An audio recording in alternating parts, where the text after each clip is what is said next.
What's up, tubers? I'll tell you what, Netflix announced yesterday that they are cancelling the 2 remaining Marvel shows. Punisher, which recently released its 2nd season, and Jessica Jones, whose 3rd season is coming out in the coming months.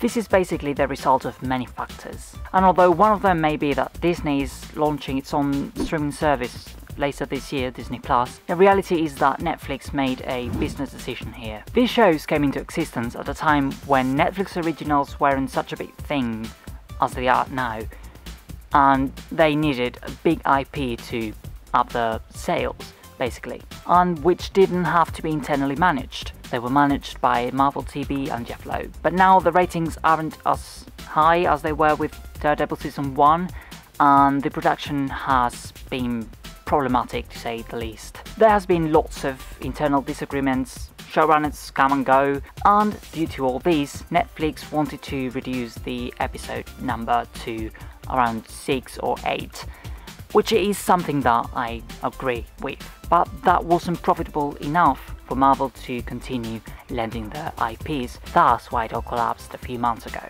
So now, what's happening? Jeff Loeb, again of Marvel TV, which has until now been under Marvel Entertainment, and thus still under evil Perlmutter's grasp, unlike Marvel Studios since 2015 or so. Well, Jeff Loeb has said that he's keen on these characters returning, and a Hulu executive too, which will be important later. Now, where does this leave us? Well, there are rumors that after the Fox-Disney merger, Marvel TV may end up being a division of Marvel Studios, which would make sense since Marvel Studios is creating some shows for Disney+, and that probably means that resources, both human and material, that could be spent on the movies will not. And they're not stopping anytime soon, except for next year with only 2 movies coming out, which coincides with the production of the TV series. Whereas if Marvel TV ends up being part of Marvel Studios,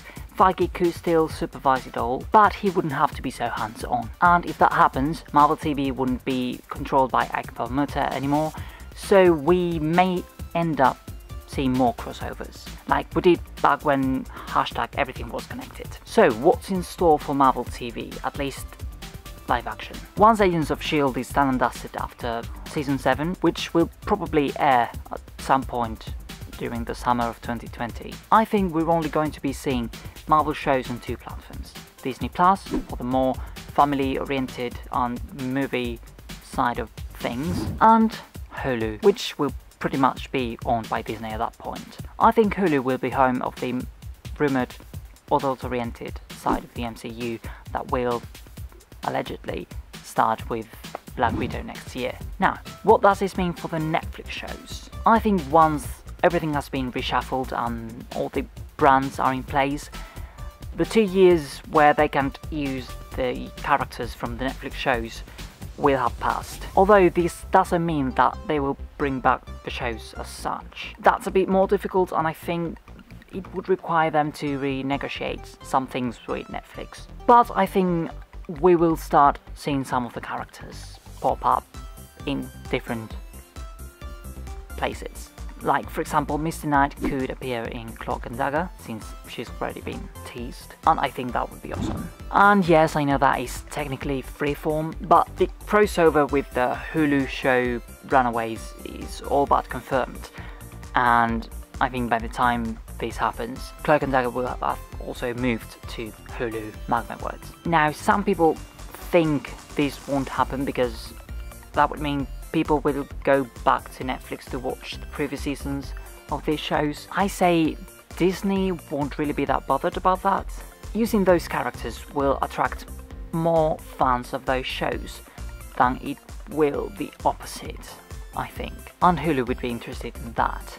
Remember that executive that said that he wanted to bring back the characters? Yeah, they are interested. And what I think could be done with these characters is limited event series. Marvel Studios is doing exactly that with their shows like Scarlet Witch or Loki.